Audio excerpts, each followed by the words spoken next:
कब्र के अंदर खुदा हुआ गड्ढा, उसमें रखी हुई लाश, उसके ऊपर रखे हुए लकड़ी के तख्ते और फिर ऊपर से मिट्टी। मेरे भाइयों, इतनी तारीक रात, सूरज की रोशनी का अंधेरा, लकड़ी के तख्तों का अंधेरा, कब्र की मिट्टी का अंधेरा, इस अंधेरे में हमें और आपको सबको जाना है। बहुत आसान है कह देना मरेंगे तब देखा जाएगा, बहुत आसान है कह देना कि मरेंगे तब देखा जाएगा। कहते हैं कब्र का हाल मुर्दे से पूछो। मेरे भाइयों, यह एहसास हो जाए कि एक दिन हमें अल्लाह के दरबार में जवाब देना है। जन्नत भी है, जहन्नम भी, हमें जहन्नम से अपने आप को बचाना है। अगर यह एहसास हो जाए कि अजाब जहन्नम बड़ा सख्त है, तो कोई आदमी फिर उस अजाब से बचने की फिक्र क्यों नहीं करेगा? हमें एहसास नहीं है उस बादशाह ने कितनी अच्छी तरीके से समझा दिया है।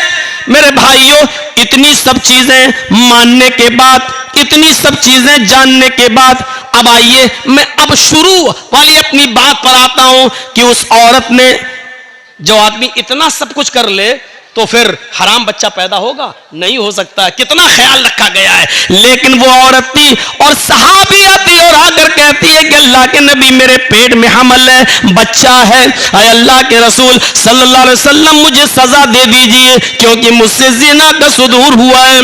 आपने कहा ले जाओ, पत्थरों से मार मार कर खत्म कर दो। लेकिन कहने लगी मेरे पेट में बच्चा है। तो कहा कि जाओ, जब बच्चा पैदा हो जाए तब आना। जब बच्चा पैदा हो गया तब आई। कहा अब इसको मार दो, खत्म कर दो। बच्चा रोने लगा। मां अपने बच्चे को जब दूध पिलाने लगी तो अल्लाह के नबी ने कहा खातून, अभी तुझे मारा नहीं जाएगा, अभी कत्ल नहीं किया जाएगा। ये बच्चा जो नाजायज बच्चा है, जो जिना की पैदावार है, अभी तेरे दूध की जरूरत है इस बच्चे को, अभी तुझे नहीं मारा जाएगा। इतनी तमाम बंदिशों के बावजूद वो औरत कबूल करती है कि ये नाजायज बच्चा है। सोचिए मेरे भाइयों, ये हराम औलाद है, लेकिन उस हराम बच्चे को भी अल्लाह के रसूल पेट में मारने की इजाजत नहीं दे रहे, खत्म करने की इजाजत नहीं दे रहे हैं। बच्चे के मां से कहा जा रहा है जब ये बच्चा तेरा दूध छोड़ दे तब तू आना। उसने दूध भी जल्दी छुड़वा दिया। आमतौर पर बच्चे 2 साल दूध पीते हैं, उसने 1 साल, 1.25 साल में, 1.5 साल में दूध छुड़ा दिया। फिर लेकर आई और कहने लगी अब बच्चा रोटी खाने लगा है। अल्लाह के नबी ने फरमाया, आए अल्लाह की बंदी, अब मेरे पास कोई बहाना नहीं है कि मैं तुझे छोड़ सकूं। आए सहाबा, जाओ और इसको ले जाकर सीने के बराबर गाड़ कर इस औरत को पत्थरों से मार मार के खत्म कर दो। पूरे वाक़े को बताने का मकसद यह है कि ये इंसानियत थी जनाब मोहम्मद रसूलुल्लाह सल्लल्लाहु अलैहि वसल्लम की, कि हराम का और नाजायज बच्चा भी गिराने की इजाजत नहीं दे रहे हैं। ये इंसानियत है, इंसानियत। और इंसानियत का सबसे बड़ा सबक इस्लाम पेश करता है। हर हाल में मसाइल को जानने की कोशिश करो। एक मसला आपके सामने अगर रखा जाए तो आप उसका क्या जवाब देंगे? आइए आजकल लेटेस्ट मसले आते हैं। एक गैर मुस्लिम मुसलमान हो गया रमजान के महीने में, आज 20वां रोजा है और आज वो मुसलमान हो रहा है, तो अब वो कितने रोजे रखेगा? सिर्फ रोजे तो 10 बचे हैं और 29 का चांद हो गया तो 9 ही रोजे बचे हैं। और इस्लाम वो आज ला रहा है और रोजे तो हर मुसलमान पर 1 महीने के, रमजान के पूरे महीने के रोजे फर्ज हैं। तो अब वो कितना रोजा रखेगा? शरीयत क्या कहती है? शरीयत ये कहती है कि वो 20वें रोजे को अगर इस्लाम कबूल करता है तो 20वें रोजे के बाद से ही उसके ऊपर रोजा फर्ज हो जाता है और जितने रोजे उसको मिलेंगे उतने वो रखेगा। अब सवाल यह पैदा होता है 20 रोजे जो उसके छूटे हैं, क्या वो ईद के बाद पूरे करेगा? नहीं करेगा। क्यों नहीं करेगा? दलील क्या है? भाई अहले हदीस हो तो दलील तो चाहिए ना। आप लोगों ने जलसा बहुत अच्छा किया है, लेकिन ये लाइटिंग बहुत बुरी की है। कभी हरी, कभी लाल, और वो आंखों पे पड़ती है तो कभी तो लगता बहुत आदमी है, कभी दिखता एक भी नहीं है, और कभी जब लाल जलती है तो मैं सोचता हूं रुक जाना चाहिए क्योंकि ये रेड सिग्नल है, ये हमको इशारा कर रही है कि बोलना बंद कर दो। अरे ये तुमको किसने, अरे जर्जी साहब का जलसा है, कोई बारात में नहीं आए हैं निकाह के लिए, ये ऐसी लाइटिंग जलसों में, लाइट ऐसी होनी चाहिए जो जलती रहे बस, बुझे नहीं। ये तो ऐसा लग रहा है जैसे आंख मार रही हो।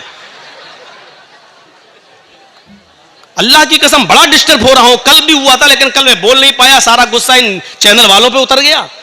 आज ये लाइट वाले पे लग रहा है सारा गुस्सा उतार दो। कभी लगता है कहां चलेगी पब्लिक, कभी लगता है यो देखो वहां तक बैठी हुई है। अभी हमारी भी तो आंखें हैं, कोई हम बहुत बड़े बाबा तो है नहीं कि यहां बैठे बैठे हम कलकत्ता तक तो देख लें, इतनी मशीन तो है नहीं मेरी आंखों में। तो मेरे भाइयों, अब वो 20 रोजे के बाद जितने मिलेंगे वो रखेगा, पहले की नहीं। क्यों? क्योंकि पहले उस पर रोजे फर्ज थे ही नहीं। इस्लाम तो वो अभी लाया है, मुसलमान तो वो आज हुआ है। आज से पहले उस पर रोजे फर्ज थे ही नहीं, फर्ज आज हुए हैं, तो जितने मिलेंगे उतने रोजे रखेगा। एक और मसला याद रखिएगा, एक गैर मुस्लिम अभी मुसलमान हुआ है 20वें रोजे को, और टाइम है 5 बजे का, शाम को 5 बज रहा है और अभी इस्लाम लाया, अशहदु अल्ला इलाहा इल्लल्लाह व अन्ना मुहम्मदर रसूलुल्लाह, इस्लाम ले आया, कलमा पढ़ लिया, 5 बजे से ही उसके ऊपर रोजा फर्ज हो गया। सुन लीजिए,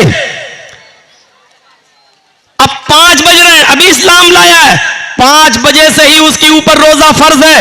यहीं पर वो नियत करेगा मैं रोजे से हूं। अब यहां से रोजा है वो, और आपके यहां रोजा इफ्तार हो रहा है मान लीजिए 6 बजे, तो बस 1 ही घंटे के बाद वो रोजा इफ्तार करेगा और उसका ये एक रोजा माना जाएगा।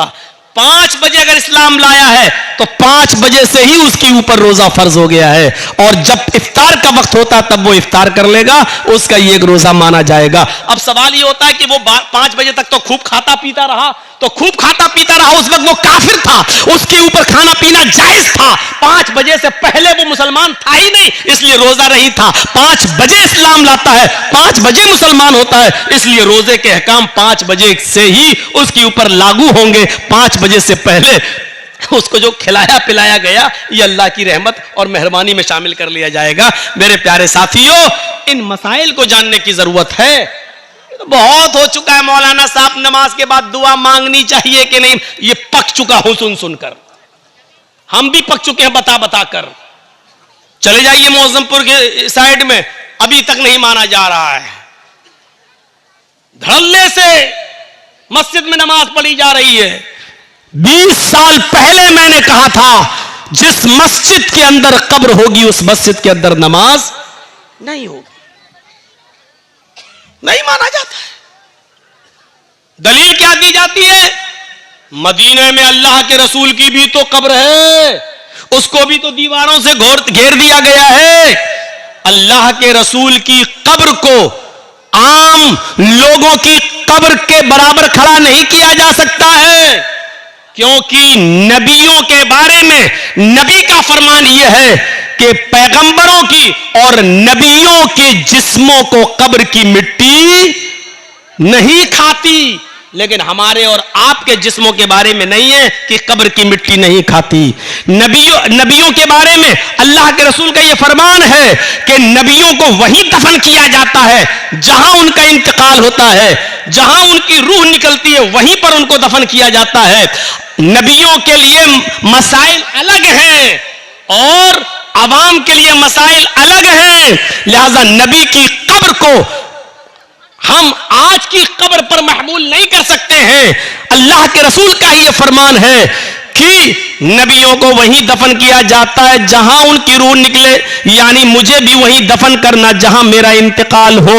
नबी अकरम ने यह फरमा कर साफ कर दिया कि मेरी कब्र वहीं होगी जहां मेरा इंतकाल होगा।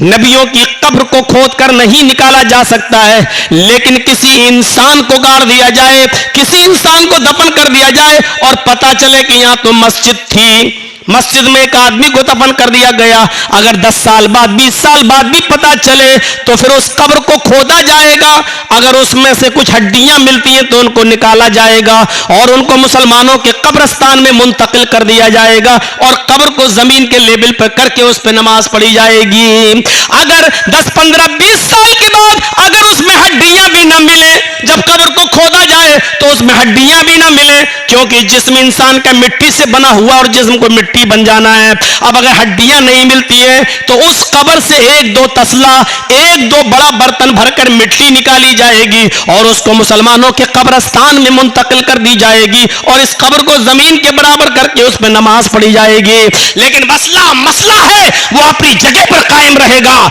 आप उसकी चाहे कितनी दीवारें खड़ी कर दें, चारों तरफ से उसको कितना भी घेर दें, लेकिन जिस कब्र मस्जिद के अंदर कब्र है उस मस्जिद के अंदर नमाज नहीं होगी, नहीं होगी, नहीं होगी। ये उसी नबी का फरमान है जिस नबी का फरमान ये है कि नबियों को वहीं दफन किया जाता है जिस जगह नबियों का इंतकाल होता है। उसी नबी का ये भी फरमान है कि अपने घरों को कब्रिस्तान मत बनाओ। ये भी कहा उसी नबी ने, लानतुल्लाहि अलल यहूदी वन नसारा इत्तखज़ू कुबूर अंबियाहिमुल मसाजिद। अल्लाह की लानत हो यहूद और नसारा पर जिन्होंने अपने अपने नबियों की कब्रों को मस्जिद बना लिया है। मेरे भाइयों, कब्रों को मस्जिद नहीं बनाया जा सकता है, मस्जिद में कब्र नहीं बनाई जा सकती है। लिहाजा इस हदीस को अपनी जगह पर, ये मसले पुराने हो चुके हैं, अब लेटेस्ट मसाइल की तरफ आइए, नए नए मसाइल की तरफ आइए। वक्त की जरूरत है नए मसाइल की तरफ आना। तो ये मसले तो बहुत पुराने हो चुके हैं, तो हमें इन मसलों को जानने की जरूरत है। जहां इस्लाम ने एहतराम इंसानियत बताई है वहीं इस्लाम के अंदर एहतराम मुस्लिम भी बताया गया है। अच्छा, अब ये अंदाजा लगाओ, जब अल्लाह ये कह रहा है कि पड़ोसी के बच्चों को प्यार और मोहब्बत की नजर से देखो, तो इसका मतलब क्या हुआ? अपने बच्चों से कितना प्यार करो। ये आप अंदाजा लगा सकते हैं ना। जो इस्लाम दूसरों के बच्चों से मोहब्बत करने का हुक्म दे रहा हो तो उससे अंदाजा लगाओ कि फिर अपने बच्चों से कितनी मोहब्बत होनी चाहिए।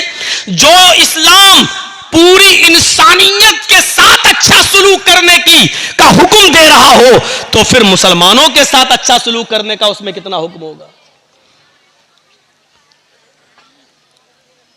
या अय्युहल्लज़ीना आमनुत्तकुल्लाह हक्का तुकातिह वला तमूतुन्ना इल्ला व अंतुम मुस्लिमून वातसिमू बिहब्लिल्लाहि जमीअन वला तफर्रकू। इसके बाद वज़कुरू निअमतल्लाहि अलैकुम इज़ कुंतुम अअदाअन फ़अल्लफ़ बैन क़ुलूबिकुम फ़अस्बहतुम बिनिअमतिही इख़वाना। याद करो, आए मुसलमानों, याद करो उस दिन को, उस दौर को याद करो। वज़कुरू निअमतल्लाहि अलैकुम इज़ कुंतुम अअदाअन, कि तुम आपस में एक दूसरे के दुश्मन थे। फ़अल्लफ़ बैन क़ुलूबिकुम, अल्लाह ने तुम्हारे दिलों में उल्फत डाल दी। फ़अस्बहतुम बिनिअमतिही इख़वाना, तो तुम अल्लाह की इस नेमत से, इस्लाम की नेमत से, कुरान की नेमत से, नबी की नेमत से तुम आपस में भाई भाई हो गए। अल्लाह ने हमें उस दौर को याद दिलाया जब हम आपस में एक दूसरे के दुश्मन थे। एक एक रोटी और एक एक बोटी के पीछे हम एक दूसरे का कत्ल कर दिया करते थे। एक गांव के एक आदमी की बकरी दूसरे के गांव के खेत में, एक आदमी के खेत में चली गई, इतनी सी बात को लेकर झगड़ा शुरू होता है दोनों कबीलों और दोनों खानदानों के बीच में। जानते हो ये लड़ाई कितने दिन तक चली? ये लड़ाई 27 साल तक चली। ये लड़ाई 27 साल तक, और 27 साल के बाद जब ये लड़ाई बंद होती है तो दोनों तरफ से मरने वालों की तादाद गिनी जाती है, तो मरने वालों की तादाद थी 40,000। एक बकरी की वजह से, वो भी सिर्फ थोड़ी सी घास खा ली थी, इतनी सी बात पर दोनों कबीलों में लड़ाई चलती है। तो कितने साल तक चली? 27 साल। और 27 साल के बाद जब बंद होती है तो दोनों तरफ से मरने वालों की गिनती कितनी हुई? 40,000। अंदाजा लगाओ कितने खतरनाक लोग थे, कितनी डेंजर कौम थी। हम लोग तो मौज़्ज़मपुर लखीपुर को रोते हैं कि इधर जान की कोई कीमत ही नहीं है, कब मार दो और कब नदी में बहा दो।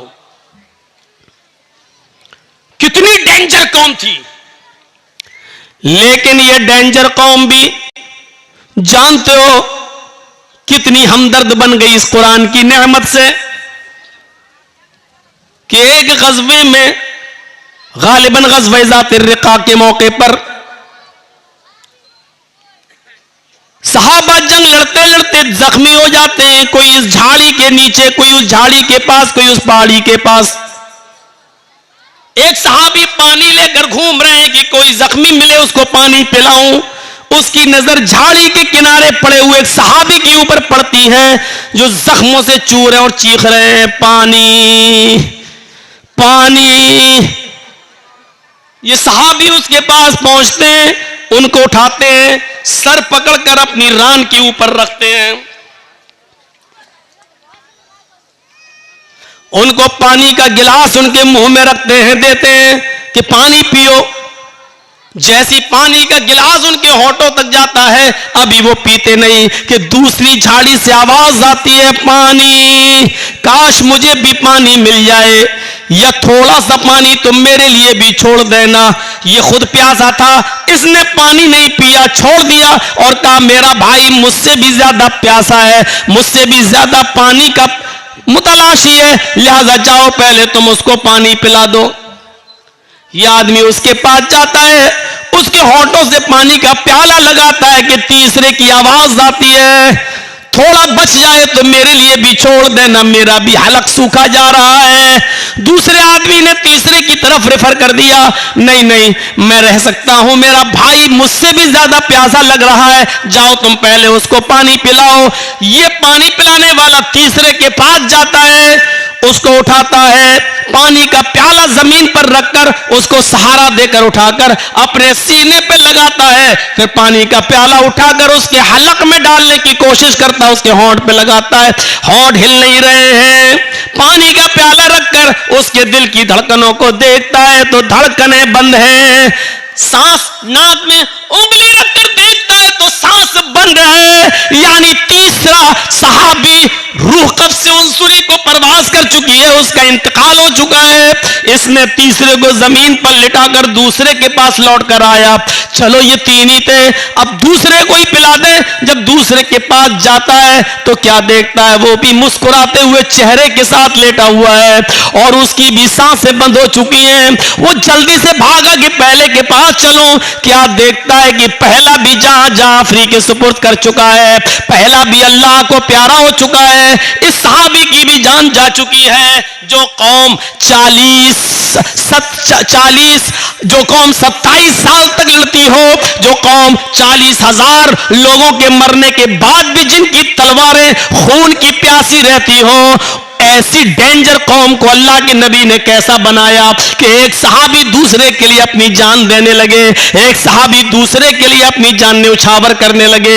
एक सहाबी ने इसलिए पानी नहीं पिया कि मेरा भाई मुझसे ज्यादा प्यासा है, और दूसरे ने इसलिए नहीं पिया कि तीसरा मुझसे भी ज्यादा प्यासा है। जरा आप अंदाजा लगा सकते हैं यह कौन सा जज्बा था, एक आदमी दूसरे के लिए अपनी जान दे रहा है। इसी को कुरान कहता है, वज़कुरू निअमतल्लाहि अलैकुम इज़ कुंतुम आदान फअल्लफ़ बैन क़ुलूबिकुम फ़अस्बहतुम बिनिअमति इख़वाना।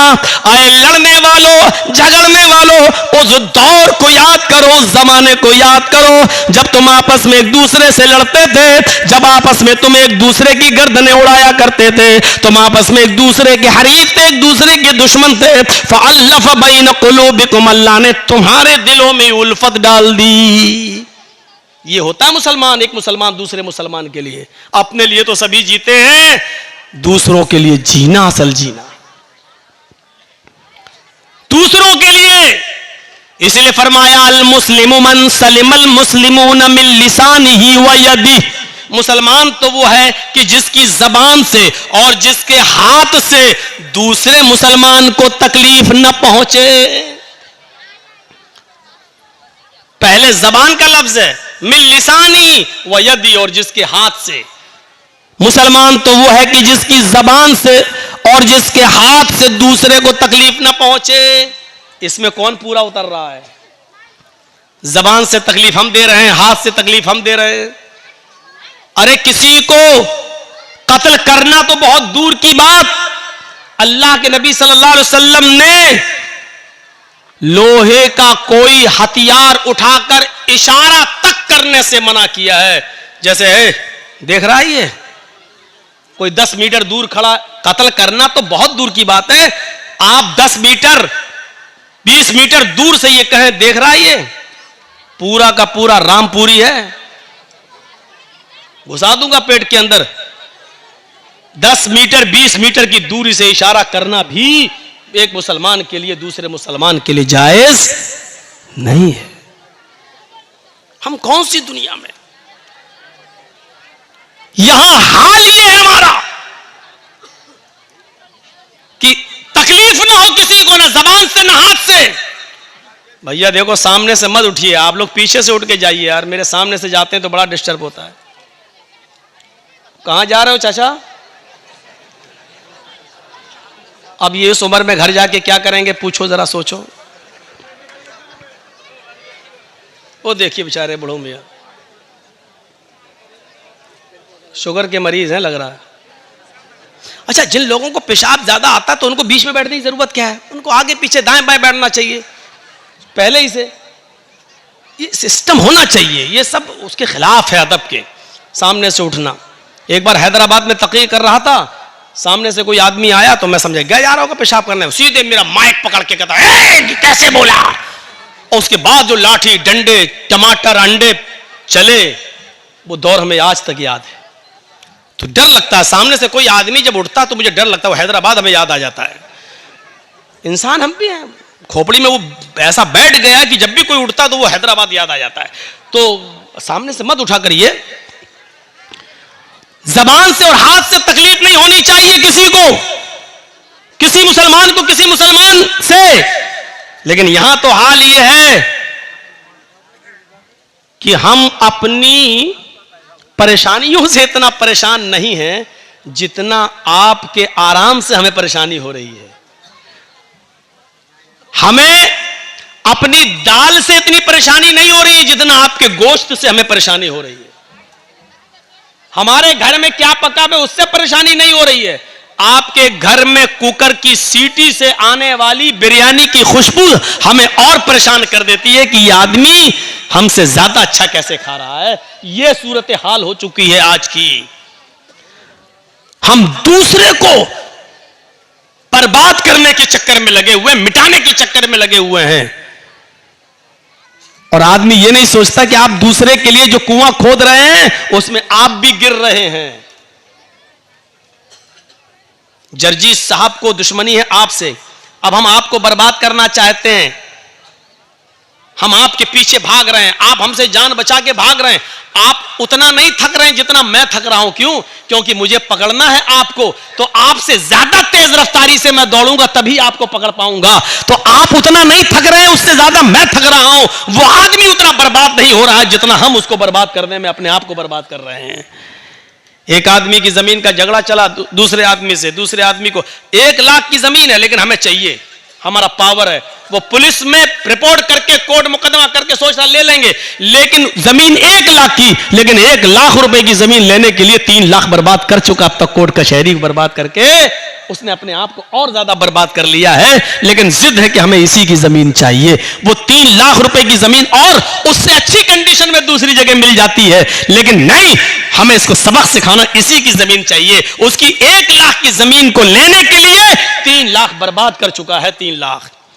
मेरे इटावा में एक मौलवी है जो हमें बर्बाद करने के चक्कर में हमारा 5 लाख बर्बाद हुआ तो वो 20 लाख बर्बाद कर चुका है। कितने ये जो टीवी पे जो खबरें आती है ना, ममता का मौलाना और जो जहरीला मौलाना, मैं भी सोचता हूं ये टीवी वालों को देता कौन है। बाद में पता चला कि वो इटावे का मौलाना ही यूट्यूब से कटिंग कर करके निकाल के योगी मोदी के खिलाफ जो हम बोले उसको कटिंग कर करके पैसा दे के चलवाता है कि ताकि ये मौलाना के ऊपर FIR हो जाए। अगर हमें बचने के लिए मेरा 2-4-5 लाख खर्च हुआ तो वो बेचारा अब तक 20 लाख खर्च करके अपने आप को बर्बाद कर चुका है। और इसके बाद भी हालत ये है कि पूरे हिंदुस्तान में एक भी जगह अब उसको बुलाया नहीं जा रहा है, उसको निमंत्रण नहीं दिया जा रहा है, उसको कहीं दावत तक नहीं दी जा रही है, क्योंकि वो आदमी, जाति दुश्मनी तो एक दूसरे की माफ की जा सकती है, लेकिन जमाती दुश्मनी बहुत बुरी होती है। उसने पूरे जमात के साथ जो धोखाधड़ी की है, इसी वजह से कोई उसको दावत नहीं दे रहा है। और हम उसके खिलाफ कोई एक्शन इसलिए नहीं लेते हैं कि मरे हुए को मारना मेरी आदत नहीं है। मुझे महात्मा गांधी का वो कौल याद आता है कि किसी को मारना हो तो उसका नाम लेना छोड़ दो, उसको नाम मत लो, अपने आप मर जाता है। अब देख लीजिए कि उत्तर प्रदेश के चुनाव में एक साहब हैं, वो मुसलमान बहुत करते रहते हैं। आजकल वो बहुत चिल्ला रहे हैं, सपा ने क्या किया, समाजवादी पार्टी के दल्लो, ऐसी तमाम भाषाएं इस्तेमाल की जा रही हैं सिर्फ मुसलमानों में प्रचार करने के लिए। लेकिन उसके जवाब में अखिलेश ने एक बात भी नहीं कही है, ना उसका जवाब दिया जा रहा, ना उसका नाम लिया जा रहा है। इसका नतीजा यह निकला कि पूर्वांचल में चले जाओ या पश्चिम में चले जाओ, जो पहले कुछ वोट मिलने वाले भी थे, बंटने वाले थे, चुनाव से 2 दिन पहले सब ऐसे एक हुए, ऐसे इकट्ठे हुए कि उन्होंने सोचा कि नहीं, पहले अपने आप को बचाओ, इसी में भलाई है, इसी में भलाई है, पहले अपने आप को बचाओ। और ये अक्लमंदी का तकाजा है मेरे भाइयों, ये अक्लमंदी है कि हर आदमी को, हम तो बार बार कहे हैं, मेरे मोबाइल में आज तक मेरे घर यही रखा हुआ है, अभी 4-5 दिन पहले चलाया है, अभी जी हिंदुस्तान ने मेरे खिलाफ, और अभी चिल्लाया, देखिए ये लखनऊ में जो ममता बनर्जी आई हैं, ये मौलाना जर्जीस की प्लानिंग का एक हिस्सा है। अब बताइए, ये जी हिंदुस्तान ने चलाई है, मेरे पास रखी हुई है वो रिकॉर्डिंग। मैं जब टीवी में आ रहा था मैंने वो बना लिया, उसकी वीडियो बना ली, 2 मिनट की मैंने वीडियो बना ली कि देखिए ये उसी प्लानिंग का हिस्सा है। मौलवी जर्जीस जो बंगाल में बोला, ममता बनर्जी वही लखनऊ में बोल रही हैं, इनकी दोनों की भाषा एक है। ये सब मुसलमानों को एक करने के लिए आए हैं। जर्जीस ने बंगाल में मुसलमानों को एक किया, ममता बनर्जी यहां उत्तर प्रदेश में मुसलमानों को एक करने आई। यानी इस तरीके से ये बोला जा रहा है, इस तरीके से।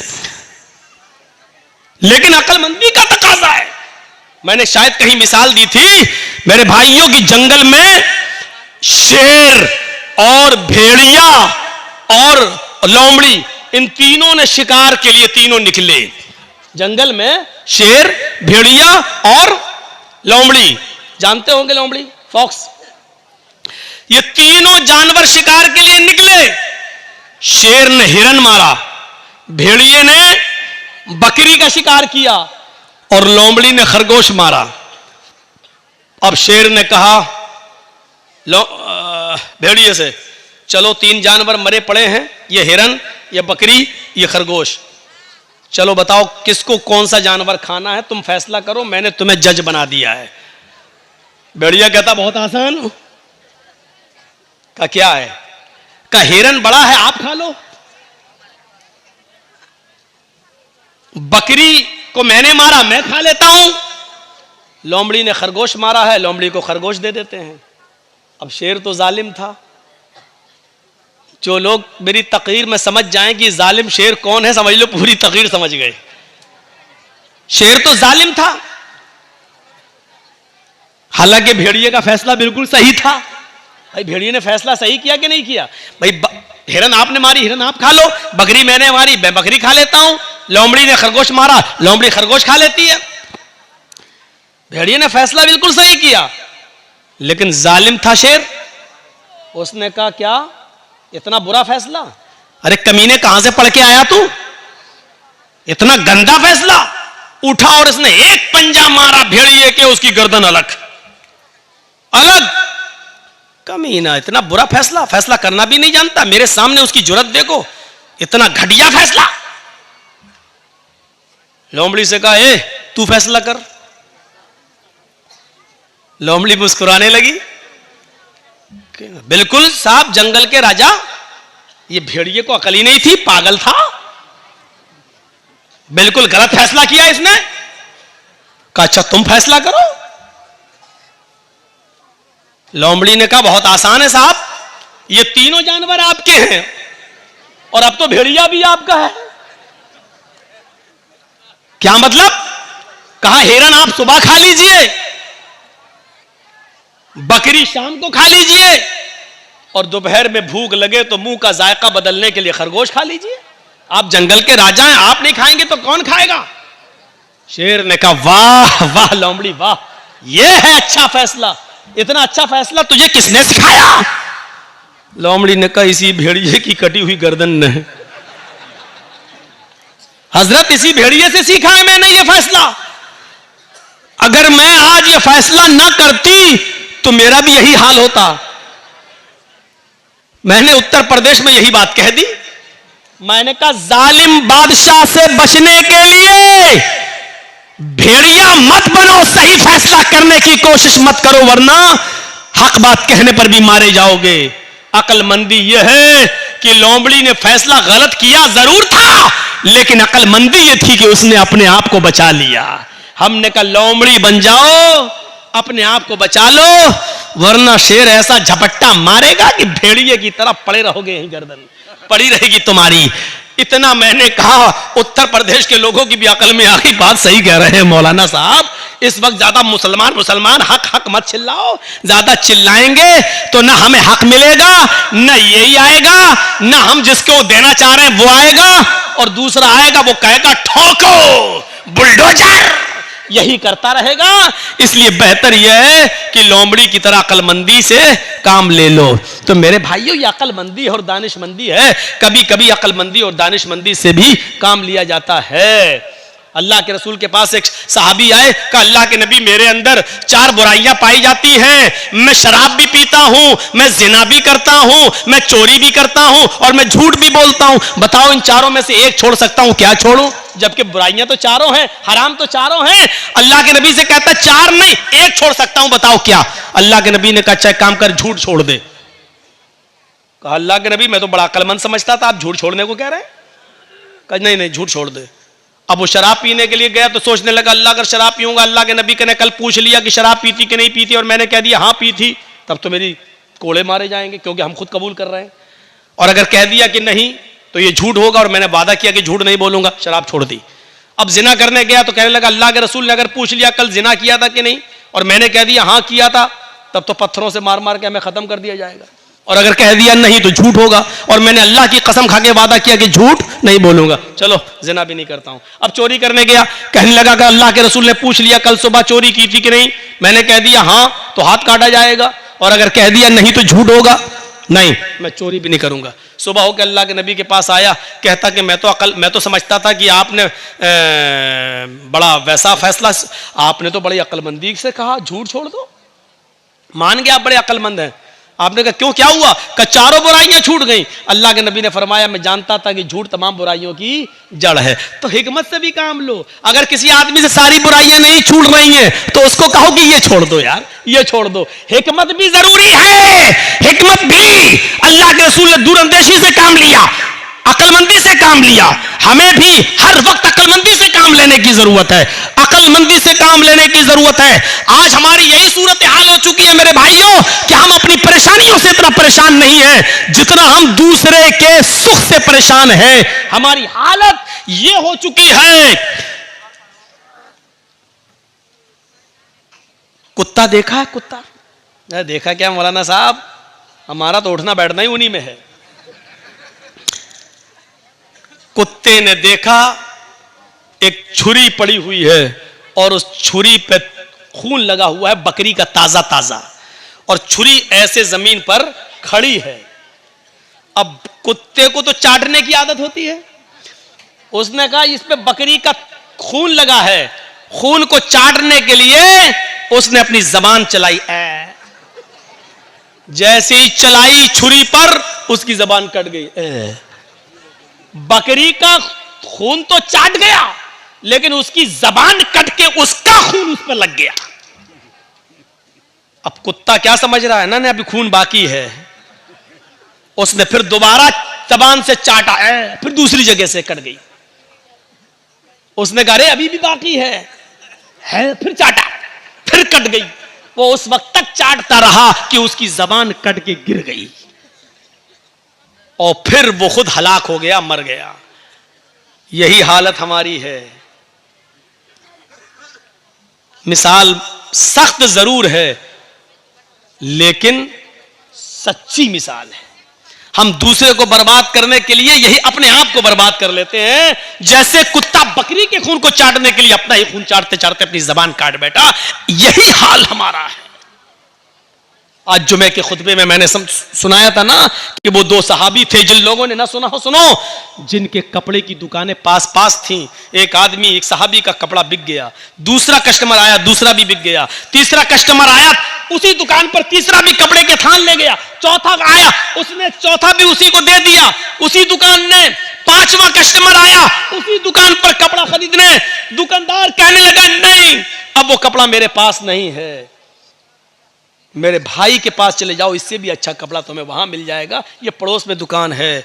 उसने ये सोचकर उसको भेज दिया कि मेरे तो 4 कपड़े के थान बिक गए, मेरे घर में मेरी बीवी बच्चों का गुजर बसर चल जाएगा। मेरे भाई की तो बोनी तक नहीं हुई है, उस पड़ोसी की, उसके भी बीवी है, उसके भी बच्चे हैं, उसको भी शाम को कमा कर ले जाना है और अपने बीवी बच्चों का पेट पालना है। उसने ये सोचकर अब हमारे पास कपड़ा नहीं है कह दिया, ताकि मेरे भाई की भी कुछ बोनी हो जाए, उसको भी इतना कपड़ा उसका भी बिक जाए कि उसके घर में चूल्हा जल जाए। मेरे भाइयों, उसने मना कर दिया कि मेरे पास कपड़ा खत्म हो गया, जाओ मेरे भाई की दुकान के पास चले जाओ। मेरे भाइयों, ईमानदारी के साथ बताना, कंपटीशन के इस दौर में हमारी इधर चाय की दुकान, बगल में इधर चाय की दुकान, हम दूसरे की दुकान पर आने वाले कस्टमर को भी अपनी आवाज देकर बुला लेते हैं। हम ये ई रिक्शा चला रहे हैं, उधर दूसरा हमारा भाई भी चला रहा है, उसके पास आने वाली सवारी को भी हम खींच लेते हैं। कितना? 20 रुपया? नहीं, आओ हम 15 लेंगे, आओ बैठ जाओ। हम उसके भी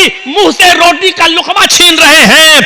हमारे घरों में बरकत हो तो कहां से हो, हमारे बच्चों को बीमारियां न लगे तो कैसे न लगे, हमारे माँ बाप को बीमारियों और कैंसर जैसी बीमारियों में मुलव्वस न हो तो क्यों न हो, क्योंकि हमने रोजी रोटी के सारे नाजायज तरीके इस्तेमाल कर रखे हैं। हम तो अपने भाई की खुशी देखना ही नहीं चाहते हैं, हम अपने दुकान के होते हुए दूसरे की दुकान पे कस्टमर आता हुआ देखना ही गवारा नहीं कर सकते हैं। मेरे भाइयों, इस्लाम की तालीम ये तो नहीं थी, इस्लाम की तालीम ये तो नहीं थी। इमाम अहमद इब्न हंबल रहमतुल्लाह अलैह के पास एक बूढ़ी औरत आती है और सुनो, आए बीड़ियों का धंधा करने वालों सुनो, आए तंबाकुओं के धंधे करने वाले सुनो, आए सूद और ब्याज के खाने वालों सुनो, आए लंबे चौड़े बैंक बैलेंस बनाने वालों सुनो, आए बैंकों की नौकरियां करने वालों सुनो।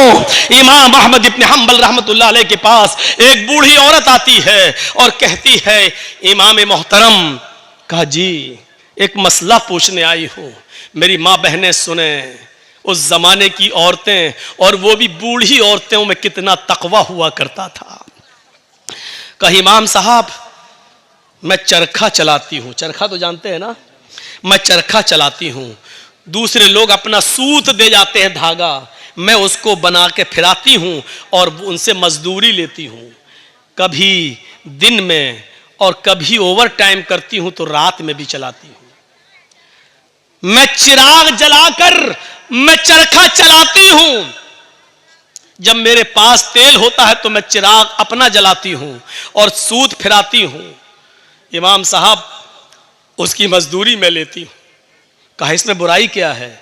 कहा मैं ये नहीं पूछने आई हूं कि बुराई क्या है, मैं ये पूछने आई हूं कि कभी कभी मेरे पास चिराग जलाने के लिए तेल नहीं होता है। अच्छा, तो मैं सोने के लिए बिस्तर पर जाना चाहती हूं, लेकिन देखती हूं कि पड़ोसी के घर में चिराग जल रहा है और उसके घर के चिराग की रोशनी मेरे आंगन में आ रही है। मैं अपना चरखा लेकर उस आंगन में बैठ जाऊं और उस पड़ोसी के घर से जो चिराग जल रहा है, मैं मांगने नहीं गई उसकी रोशनी, लेकिन उसकी रोशनी ऑटोमेटिक मेरे घर में आ रही है। अगर मैं उसके चिराग की आने वाली रोशनी में अगर सूद फिरा लूं और चरखा चला लूं और ये चलाकर मैं अपने मालिक से उसकी मजदूरी ले लूं तो ये कमाई मेरे लिए हराम तो नहीं होगी? मेरे लिए ये मजदूरी हराम तो नहीं होगी? मैंने चोरी नहीं की है, मैंने उससे चिराग का तेल नहीं मांगा है, उसके घर में चिराग जल रहा है और उसकी रोशनी मेरे घर आ रही है, उसकी रोशनी मेरे घर आ रही है। अगर मैं उसकी रोशनी में सूद फिरा लूं और इसकी मजदूरी में ले लूं तो ये मेरे लिए हराम तो नहीं होगी? ये खाकर कहीं मैं अजाब कब्र की मुस्तहिक तो नहीं बनूंगी, कहीं मैं जहन्नम में तो नहीं जाऊंगी? अहमद इब्न हम्बल रहमतुल्लाह अलैह फरमाते हैं, खातून मां तेरे सवाल ने अहमद इब्न हम्बल के इल्म को आज शर्मिंदा कर दिया। काबे के रब की कसम, तेरे इस मसले का जवाब अहमद इब्न हम्बल के पास नहीं है। कहने लगी, इमाम साहब फिर आपसे बड़ा आलिम इस बस्ती में कोई है ही नहीं, फिर मैं ये किससे मसला पूछूं? उन्होंने कहा, सुन मेरी मां, जहां तक कयास का नतीजा है, कयास का तकाजा है, तो जहां तक मेरा इल्म है मैं उस इल्म की रोशनी में कयास लगाकर अंदाजे से ये कह सकता हूं कि इसमें कोई हर्ष तो नहीं लग रहा है। क्यों? क्योंकि तू मांगने नहीं जा रही है, वो अचानक आ रही है। तेरे घर में भी दीवार नहीं है और उसके घर में भी कोई दीवार नहीं है और उसके चिराग की रोशनी आ रही है तेरे घर, तो इसमें तेरा क्या कसूर है? बज़ाहिर तो इसमें कोई बुराई नहीं लग रही है, लेकिन अगर तुम्हारा दिल आमादा नहीं है तो मेरी मां इससे भी बच जाओ तो बेहतर है, इससे भी परहेज कर लो तो बेहतर है, इससे भी, क्योंकि वो है तो दूसरे ही की रोशनी, है तो दूसरे ही की रोशनी। बहरहाल अगर तुम इससे भी परहेज कर लो तो ये ज्यादा बेहतर है तुम्हारे लिए। जब वो औरत वहां से जाने लगी बुढ़िया, तो इमाम अहमद इब्न हम्बल ने लोगों से पता लगवाया कि ये किसकी बेटी है, इसके बाप का क्या नाम था। बताया होगा किसी ने कुछ जो मेरे जहन में नहीं रहा। अहमद इब्न हम्बल फरमाते हैं कि आज के जमाने में ऐसी बूढ़ी औरतें मौजूद हैं, जरूर इसका बाप कोई आलिम कुरान होगा, आलिम हदीस होगा, क्योंकि ऐसी तरबियत अपनी औलाद के अंदर कोई बड़ा आलिम ही पैदा कर सकता है। बुढ़ापे की इस दहलीज पर पहुंचकर भी इस औरत की हालत यह है, इस बुढ़िया की हालत यह है कि पड़ोस से आने वाली रोशनी में भी, उस चिराग की रोशनी में भी चरखा चलाने के बारे में सोच रही है कि ये चरखा चलाएंगे तो ये कमाई मेरे लिए हलाल होगी या हराम। तब ऐसे लोगों की नमाजें अर्श से टकराएं और अल्लाह कबूल ना करे, ऐसा हो ही नहीं सकता है। मेरे भाइयों, इधर हम नमाज पढ़ के निकलते हैं, जो मैं सर बसजदा हुआ जमी पर तो आसमां से आने लगी ये निदा, तेरा दिल तो है सनम आशना, तुझे क्या मिलेगा नमाज में। एक हमारा तकवे का हाल ये है, एक हमारी परहेजगारी का हाल यह है कि यहां से निकले नमाज पढ़ के,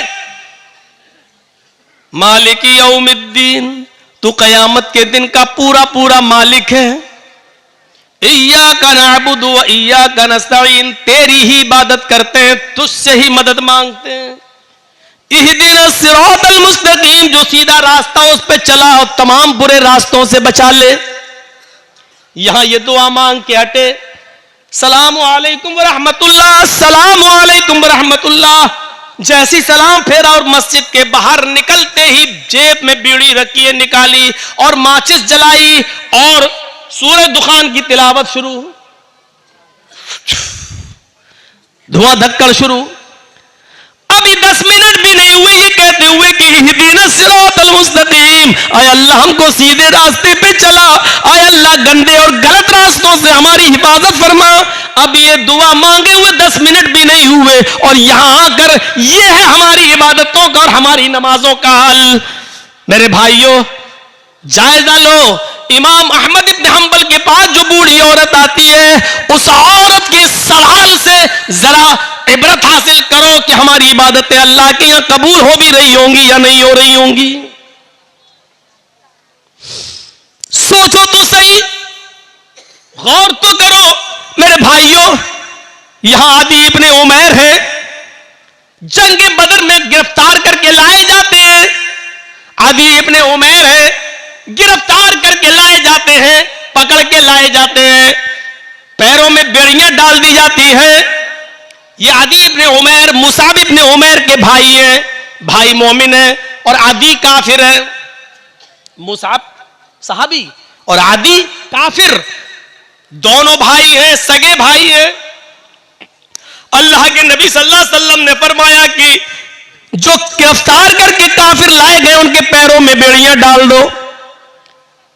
आदि के पैरों में जब बेड़ियां डाली जाने लगी तो मुसाब इब्ने उमैर वहीं खड़े हो गए और जो उनके पैरों में बेड़ियां डाल रहा था सहाबी, आदि इब्ने उमैर के पैरों में वहीं खड़े होकर मुसाब इब्ने उमैर कहने लगे, आए सहाबी अपने दोस्त से, आए दोस्त इसके पैरों में बेड़ियां जरा टाइट डालो, यहां से कस दो, मैं इसको अच्छी तरीके से जानता हूं, ये लॉक तोड़ने में, जंजीर तोड़ने में बड़ा माहिर है, यहां से टाइट कर दो वरना ये तोड़ के भाग जाएगा। जब मुसाब इब्ने उमैर ये कह रहे थे कि इसके पैरों में यहां से टाइट करो, यहां से टाइट करो, यहां से लॉक लगाओ, तो आदि इब्ने उमैर को इतना गुस्सा आ रहा था कि मारे गुस्से के आदि चीख पड़ा, आए मुसाब तुझे शर्म आनी चाहिए, तू उसी उमैर का बेटा है जिसका बेटा मैं हूं, तेरी रगों में उसी बाप का खून दौड़ रहा है जिसका खून हमारी रगों में दौड़ रहा है, लेकिन आज तुझे भाई कहते हुए शर्म आ रही है। तेरी गैरत कैसे गवारा कर रही है कि तेरी आंखों के सामने तेरे सगे भाई के पैरों में बेड़ियां डाली जा रही हैं और तू देख रहा है खड़े होकर, और देख ही नहीं रहा है बल्कि मशवरा दे रहा है कि यहां से टाइट करो। थूकता हूं तुझ पर भाई कहते हुए शर्म आती है तुझे। इधर मुसाब इब्ने उमैर कहते हैं चुप, खामोश, तू भाई है मेरा? नहीं, तू मेरा भाई नहीं है। आदि कहता है क्या उमैर तेरा बाप नहीं है? क्या मेरी मां तेरी मां नहीं है? क्या उमैर का खून तेरी रगों में नहीं दौड़ रहा है? क्या मेरी मां का दूध तेरी रगों में खून बनकर नहीं दौड़ रहा है? जवाब दिया, उमैर मेरा बाप है, ये सच है, तेरी मां मेरी मां ही सच है, तूने और मैंने एक ही मां का दूध पिया है, यह भी सच है, तेरी और मेरी रगों में एक ही बाप का खून दौड़ रहा है, यह भी सच है, लेकिन यह सच नहीं है कि तू मेरा भाई है। जानता है मेरा भाई कौन है? आदि ने कहा फिर कौन है अगर मैं तेरा भाई नहीं हूं? मेरा भाई वो है जो तेरे पैरों में बेड़ियां डाल रहा है? ये तेरा भाई है? हाँ, इसलिए कि मेरे इस भाई ने कलमा पढ़ा है, अशहदु अल्ला इलाहा इल्लल्लाह व अशहदु अन्ना मुहम्मदन अब्दुहु व रसूलुहु। बुखारी शरीफ की हदीस के इस वाक़े से हमें यह पता चलता है मेरे भाइयों कि इस्लाम लाने के बाद, ईमान कलमा पढ़ने के बाद, ला इलाहा इल्लल्लाह मुहम्मदुर रसूलुल्लाह का इकरार करने के बाद, इस्लामी रिश्ते से कलमे की बुनियाद पर अपने साथी की जो इज्जत होती है वो फिर सगा भाई भी वो दर्जा नहीं रखता है। क्या जवाब दिया? खूनी रिश्ते को कुर्बान कर दूंगा लेकिन कलमे की बुनियाद पर ये मेरा भाई है, इस रिश्ते को मैं कुर्बान नहीं करूंगा। आए आगे, तू मेरा भाई नहीं, मेरा भाई वो है जो मेरे पैरों में बेड़ियां डाल रहा है, इसलिए कि इसने कलमा पढ़ा है, अशहदु अल्ला इलाहा इल्लल्लाह व अशहदु अन्ना मुहम्मदन अब्दुहु व रसूलुहु। इस कलमे की बुनियाद पर ये मेरा भाई है, तू भाई नहीं है। ये होता है इस्लामी रिश्ता, और इस्लामी रिश्ता इतना अहम होता है कि उसके लिए खूनी रिश्ते को कुर्बान कर दिया जाता है। अरे कम से कम उतना ही करो जो अपने लिए पसंद करो, वो अपने भाई के लिए पसंद, अपने मुसलमान भाई के लिए पसंद कर लो, यही काफी, इतना ही करो। आज के जमाने में सईद इब्ने जुबैर को हज्जाज इब्ने यूसुफ की पुलिस ढूंढ रही थी, सईद इब्ने जुबैर को हज्जाज इब्ने यूसुफ की पुलिस ढूंढ रही थी, हुक्म था उसको पकड़कर जिंदा मेरे पास लाओ, उसको कत्ल किया जाएगा।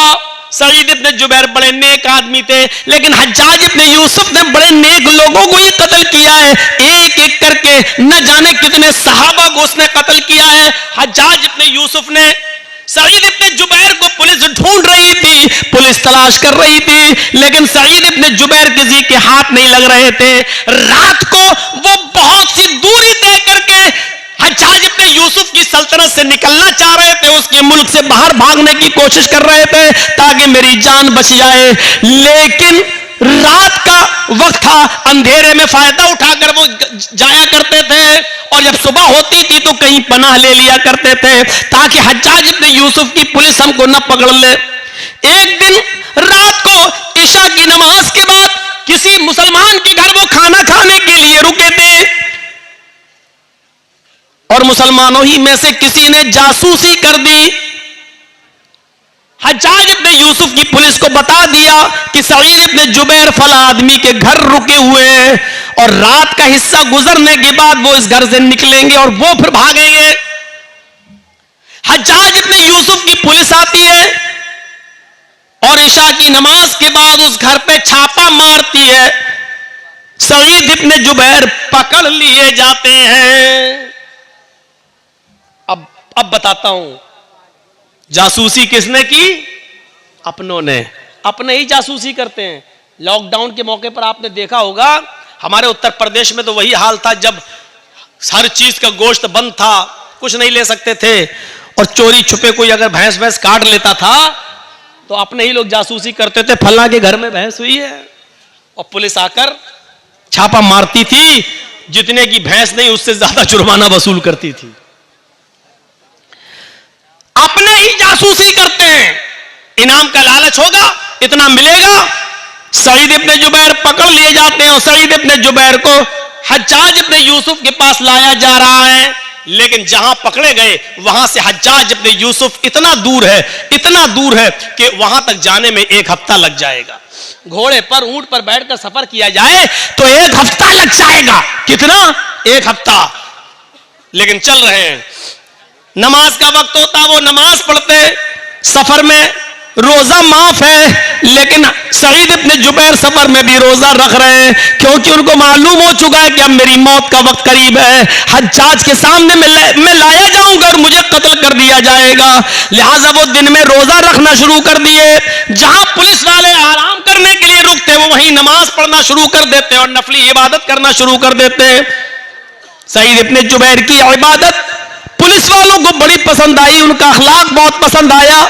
हज्जाज के दोनों पुलिस वालों ने 3 दिन के बाद कहा, देखो सईद इब्न जुबैर बड़ा नेक आदमी है, अगर इसको हम हज्जाज के पास ले जाएं तो हज्जाज इसको कत्ल कर देगा। बेचारा बच्चों वाला आदमी है, बीवी बच्चे इसके महरूम हो जाएंगे, और हज्जाज को क्या मालूम कि हमने इसको पकड़ा है। ऐसा करो, इस बेचारे को छोड़ देते हैं, ये नेक आदमी है, अच्छा आदमी है। हज्जाज तो जालिम है, वो इसको कत्ल कर देगा। इन दोनों पुलिस वालों ने आपस में सलाह और मशवरा किया कि इस नेक आदमी के कत्ल की जिम्मेदारी हम अपने ऊपर न लें, छोड़ देते हैं इसको। ये दोनों पुलिस वाले सईद के पास आए, कहने लगे, सईद इब्न जुबैर, आए सईद इब्न जुबैर, तुम्हारी इबादत ने, तुम्हारे अखलाक ने मेरा दिल मोह लिया है। हम नहीं चाहते कि तुम्हें हज्जाज के पास लेकर चले, मेरा दिल चाहता है कि तुम्हें हम छोड़ दें। आए हज्जाज, ये रात का वक्त है, अंधेरे का फायदा उठाओ और तुम निकल जाओ। हज्जाज को तो मालूम नहीं है कि मैंने तुम्हें गिरफ्तार कर लिया है। हम उसके पास जाएंगे और कह देंगे कि हमें सईद इब्न जुबैर मिले ही नहीं। सईद इब्न जुबैर ने कहा, तुम्हारी बड़ी मेहरबानी, मैं कसीरुल अयाल हूं, मेरे बच्चे ज्यादा हैं, मेरी बीवी है, बच्चों का बोझ है मेरे ऊपर, अगर तुम मुझे छोड़ रहे हो तो ये तुम्हारा रहमो करम है मेरे ऊपर। अच्छा है, छोड़ दीजिए भाई, मैं आपका ये एहसान कभी भूलूंगा नहीं। उन्होंने कहा, एहसान की क्या बात है, आप मुजरिम नहीं है, हज्जाज आपका दुश्मन है, वो आपको कत्ल करना चाहता है। जाओ, आए सईद, मैंने तुम्हें छोड़ दिया है, जाओ चुपके से, जाओ, निकल जाओ। सईद इब्न जुबैर बड़े खुश होते हैं कि मुझे हज्जाज के पुलिस वालों ने छोड़ दिया। लेकिन उनकी खुशी ज्यादा देर तक न रही। वो थोड़ी दूर तक आगे गए होंगे, जैसे यहां से मौजमपुर बस आपका स्टैंड, 1 किलोमीटर तकरीबन गए होंगे, मुश्किल से 1 किलोमीटर गए होंगे। और जाने के बाद वहां कुछ सोचने लगते हैं और सोचकर फिर वहां से वापस आते हैं। 1 किलोमीटर गए, लेकिन कुछ उनके दिमाग में आया और वहां से सोचकर वो फिर लौटे आए, और लौट कर आने के बाद उन दोनों पुलिस वालों के पास आ गए और कहने लगे, आए हज्जाज इब्न यूसुफ के पुलिस वालों, मुझे हज्जाज के पास ले चलो, मैं भाग कर, छिप कर भागना नहीं चाहता, मुझे हज्जाज के पास ले चलो। पुलिस वालों ने कहा तुम्हारा दिमाग खराब है सईद, हज्जाज तुम्हारी जान का दुश्मन है, तुम्हें कत्ल कर देगा। कहा वो मैं जानता हूं कि वो मुझे कत्ल करेगा। फिर कहा इसके बावजूद मैं उसके सामने जाना चाहता हूं। पुलिस वाले कहते हज्जाज आए सईद बेवकूफी मत करो, मैंने तुम्हें छोड़ दिया, फिर तुम क्यों आए? सईद इब्ने जुबैर रोते हैं और रोते हुए कहते हैं आए पुलिस वालों, तुम्हें नहीं मालूम जिस आदमी ने मेरी जासूसी की और तुम्हें यह बताया कि मैं इस घर में छिपा हूं, वो तो कहीं ना कहीं से देख ही रहा होगा। उसको तो यह मालूम ही होगा कि तुम दोनों ने मुझे गिरफ्तार कर लिया है, मुझे पकड़ लिया है। वो आदमी हज्जाज को यह खबर दे देगा इन दोनों पुलिस वालों ने सईद को गिरफ्तार कर लिया। आए पुलिस वालों, अगर हज्जाज को यह पता चल गया कि तुमने मुझे पकड़ लिया था और फिर छोड़ दिया तो मैं तो बच जाऊंगा, लेकिन फिर तुम्हारा हश्र यह होगा कि तुम दोनों को खूनी चमड़े पर लिटाकर बिठाकर तुम्हारी गर्दनों को उड़वा देगा। और मैं ये नहीं चाहता कि मेरी जान बच जाए और मेरे बदले में तुम दोनों की जान चली जाए, मेरी गर्दन महफूज रहे और तुम दोनों की गर्दनें कट जाएं। अल्लाह के नबी ने फरमाया जो अपने लिए पसंद करो वो अपने भाई के लिए पसंद करो, और जो अपने लिए पसंद ना करो वो अपने भाई के लिए पसंद ना करो। जब मुझे अपनी गर्दन अपने लिए कटाना पसंद नहीं है तो अपने वजह से, मेरी वजह से तुम दोनों की गर्दनें कट जाएं, ये मुझे कैसे पसंद हो सकता है? अगर मेरे बीवी बच्चे हैं तो आपके भी तो बीवी बच्चे हैं, फिर मेरे बीवी बच्चों में मैं खुश रहूं और तुम दोनों की जान जाए और तुम दोनों की बीवी बच्चे एक दूसरे के ऊपर बोझ बन जाएं, ये इस्लाम ने नहीं सिखाया, ये हमारे नबी ने नहीं सिखाया। आए हज्जाज के पुलिस वालों, मुझे हज्जाज के पास लेकर चलो। इसके बावजूद उन दोनों ने समझाया लेकिन नहीं माने सईद इब्ने जुबैर, हम अपने लिए तुम्हारी जिंदगी खतरे में नहीं डाल सकते हैं। आखिरकार जिद करते रहे और वो दोनों पुलिस वाले उनको पकड़कर हज्जाज के सामने ले आए। हज्जाज ने कहा बहुत बहुत मुबारक, तुम इनको पकड़ कर लाए हो, तुम्हें इनाम से नवाजा जाएगा। और कहा कोई ख्वाहिश है तुम्हारी? उन्होंने वही ख्वाहिश जाहिर की कि हमें 2 रकात नमाज पढ़ना है। कहा पढ़ लो। खूनी चमड़ा बिछा दिया गया। कुछ खाना है कुछ पीना है? कहा नहीं। क्यों? आखिरी तमन्ना तो सबसे पूछी जाती है, कुछ खाना हो पीना हो तो बता दो। सईद इब्ने जुबैर ने कहा इन्नी साइमुन, मैं रोजे से हूं। हज्जाज इब्ने यूसुफ ने कहा चलो। पीछे से हाथ बांध दिए गए, खूनी चमड़ा बिछा दिया गया, गर्दन नीची कर दी गई और हज्जाज के एक जल्लाद ने पूरी ताकत के साथ अपनी तलवार चलाकर सईद इब्ने जुबैर को एक ही बार में उनकी गर्दन को उनके तन से जुदा कर दिया।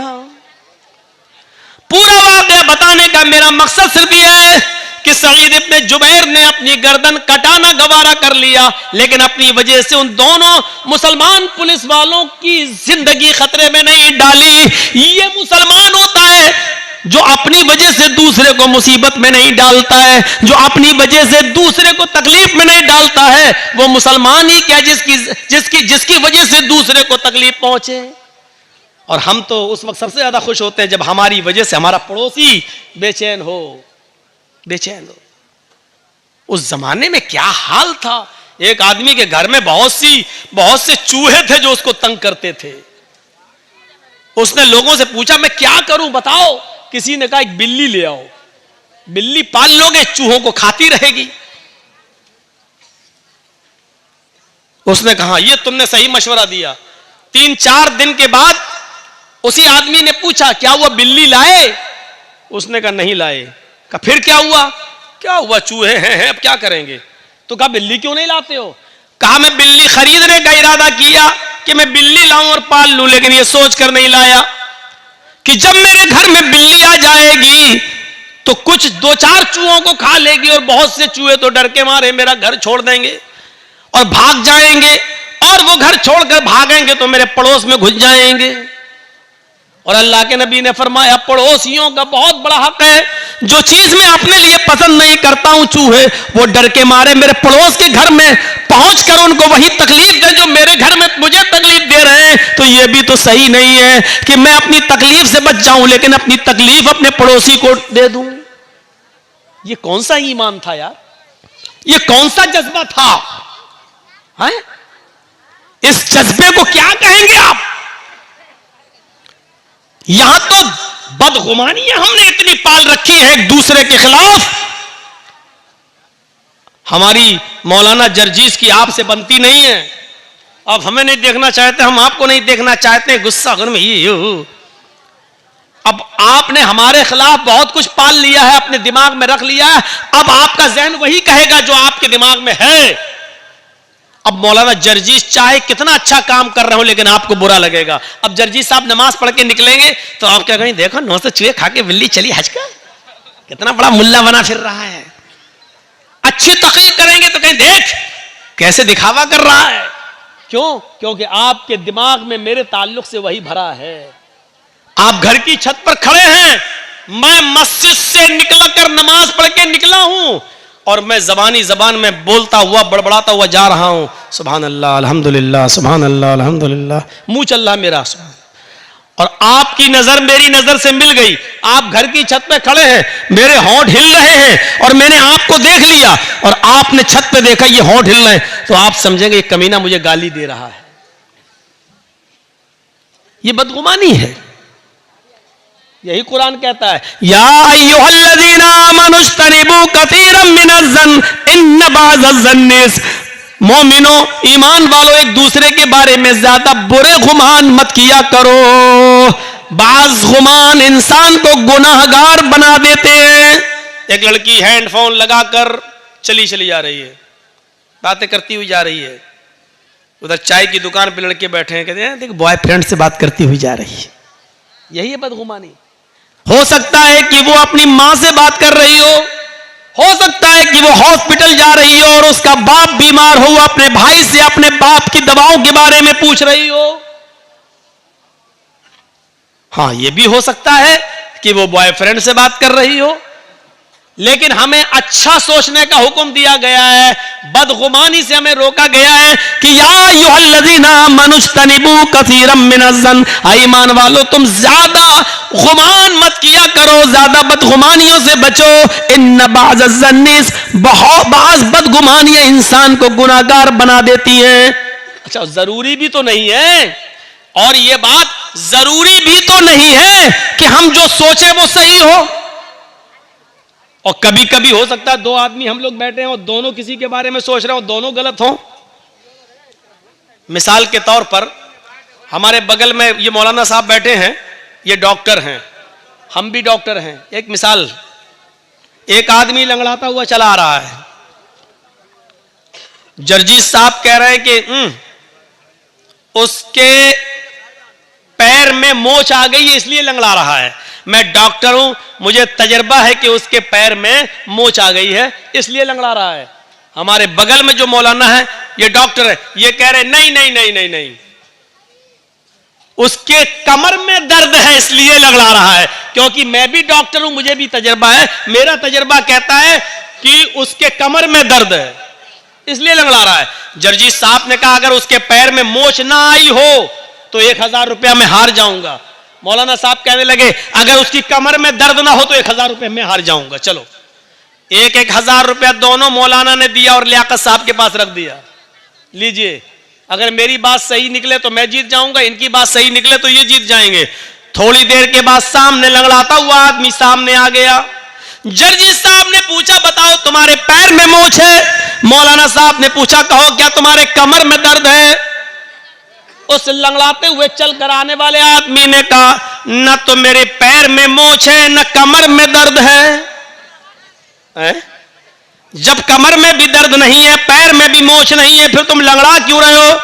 उसने चप्पल दिखाई कि ये टूट गई थी इसलिए मैं लंगड़ाते हुए चल रहा था चप्पल को बचाते हुए।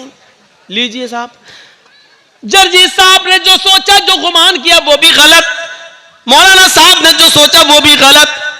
1000 इनको इनका दे दिया, मैंने अपना रख लिया। जरूरी नहीं कि आप किसी के बारे में जो सोच रहे हैं वो सही ही हो। इसलिए कुरान कहता है ज्यादा बदगुमानी से बचो, क्योंकि बाज बदगुमानियां इंसान को गुनाहगार बना देती हैं। बाज बदगुमानियां इंसान को गुनाहगार बना देती हैं। मेरे प्यारे साथियों, तसव्वुर करो, इमाम औज़ाई रहमतुल्लाह अलैह के बीवी के पास एक औरत मिलने आई। सुबह फजर की नमाज के बाद, सूरज निकलने के बाद उनसे एक औरत मिलने आई। किससे? इमाम औज़ाई रहमतुल्लाह अलैह की बीवी से। दरवाजा खटखटाया। इमाम औज़ाई रहमतुल्लाह अलैह फजर की नमाज के बाद, सूरज निकलने के बाद भी कुरान की तिलावत कर रहे थे, दुआ मांग रहे थे, चटाई पर बैठे थे। जब दरवाजे पर दस्तक की आवाज सुनी तो जाते हैं और दरवाजा खोलते हैं, तो क्या देखते हैं, उनके गांव की एक औरत दरवाजे पर खड़ी है। उस औरत ने कहा, इमाम साहब मुझे आपकी बीवी से मुलाकात करना है, मैं आपकी बीवी से मिलने आई हूं। इमाम औज़ाई रहमतुल्लाह अलैह ने कहा, अंदर आओ। उन्होंने कुरान लिया और खुद बीवी के रूम में चले गए और अपनी बीवी से कहा, तुमसे मोहल्ले की कोई औरत, गांव की कोई औरत मिलने आई। इमाम औज़ाई की बीवी निकल के आई और उस मोहल्ले की औरत को उसी चटाई के ऊपर बिठा दिया जिस चटाई पर इमाम औज़ाई कुरान पढ़ रहे थे। वो औरत जैसी ऐसे बैठी, ऐसे, तो ये पीछे चटाई पर कुछ पानी पड़ा हुआ था, वो उससे वो भीग गई, पूरा वो तर हो गई और ऐसे झटकने लगी। शर्म नहीं आती, तुमने मुझे यहां बिठाल दिया। उसकी नजर पड़ी तो इमाम औज़ाई का 3 साल का बच्चा, छोटा सा बच्चा, नंगा घूम रहा था। नई कपड़े पहने हुए थे, छोटे छोटे बच्चे कभी ऐसे ही होते, नंगा। वो समझी कि इस बच्चे ने पेशाब किया है, इसीलिए उसकी चड्डी अड्डी उतार दी गई है, ये नंगा है और इस बच्चे के पेशाब पे हमें बिठा दिया इस औरत ने। कहने लगे, शर्म नहीं आई, तुमने इस बच्चे के पेशाब पे मुझे बिठा दिया है। इमाम औज़ाई की बीवी कहती है कि बेफिक्र रहो बहन, ये पेशाब नहीं है। अरे तुम कह रही हो पेशाब नहीं है, बच्चा नंगा घूम रहा है, उसकी चड्डी ये पड़ी हुई है, भीगी हुई चड्डी ये पड़ी हुई है और चटाई पर ये भीगा और उसकी वजह से मेरा कपड़ा भीग गया, मैं नापाक, मेरा कपड़ा नापाक हो गया। अब घर जाने के बाद कपड़ा भी धुलूं और इतना हिस्सा भी मैं अपना धोऊं। इमाम औज़ाई की बीवी कहती है, मेरी बहन मैं तुमसे फिर कहती हूं कि बेफिक्र रहो, ये मेरे बच्चे का पेशाब नहीं है, आपका कपड़ा नापाक नहीं हुआ है, आपको इन्हीं कपड़ों में नमाज पढ़ लेनी है, धोने की जरूरत नहीं है। उस औरत ने कहा इमाम औज़ाई की बीवी से, इमाम साहब की बीवी, मैं कैसे यकीन कर लूं, मुझे यकीन दिलाओ, अगर ये पेशाब नहीं है तो ये पानी कहां से आया? मुझे पानी की कोई बोतल नहीं दिखाई दे रही है, आसपास कोई घड़ा, कोई मटका, कोई सुराही नहीं दिखाई दे रही है, फिर ये पानी कहां से आ गया है, मुझे बताओ। इमाम औज़ाई की बीवी ने लास्ट में आकर कहा, मेरी बहन अब सुनो, बार बार कह रही हो, मैं बताना नहीं चाहती थी लेकिन अब बताना पड़ रहा है, ये जिसको तुम पानी समझ रहे हो ये पानी नहीं है, ये मेरे शौहर हैं। इमाम औज़ाई ये फजर की नमाज पढ़ने के बाद घर में आते हैं, सूरज निकलने तक ये कुरान की तिलावत करते हैं इसी चटाई पर बैठकर, और जब सूरज निकल जाता है तो उसके बाद में ये दुआ मांगते हैं, मग़फ़िरत, तौबा करते हैं, इस्तिग़फ़ार करते हैं। और जब अल्लाह से ये तौबा करते हैं, मग़फ़िरत की दुआ करते हैं, इस्तिग़फ़ार करते हैं, तो इतना रोते हैं, इतना रोते हैं, इतना रोते हैं कि इनके आंखों के आंसुओं से ये चटाई तर हो जाती है। आए इस गांव की औरत, मेरी बहन, जिसको तुम पानी समझ रही हो, ये पानी नहीं है, ये मेरे शौहर इमाम औज़ाई की आंखों से गिरने वाले आंसू हैं, उन आंसुओं की वजह से ये चटाई भीग गई है और उस चटाई पर तुम बैठ गई हो, ये आंसू हैं, पानी, पेशाब नहीं है, बेफिक्र होकर तुम नमाज पढ़ सकती हो, तुम्हारा कपड़ा नापाक नहीं हुआ। आप गौर कीजिए, लड़का नंगा है, उसका ऊपर चड्डी उसकी वही पड़ी हुई है, गांव की औरत ने भी यही सोचा कि ये पेशाब होगा क्योंकि बच्चा नंगा घूम रहा है, लेकिन जरूरी नहीं कि उसने जो सोचा वो सही हो। हम कभी कभी कुछ और सोचते हैं और निकलता कुछ और है, हकीकत कुछ और होती है। इसलिए इस बात को सोचने की कोशिश जरूरत है, हम किसी के बारे में ज्यादा बदगुमानी ना करें। अमीर माविया रहमत रजी अल्लाह ताला अन्हु की बीवी भी अपने घर में मेहमान नवाजी पसंद नहीं करती थी।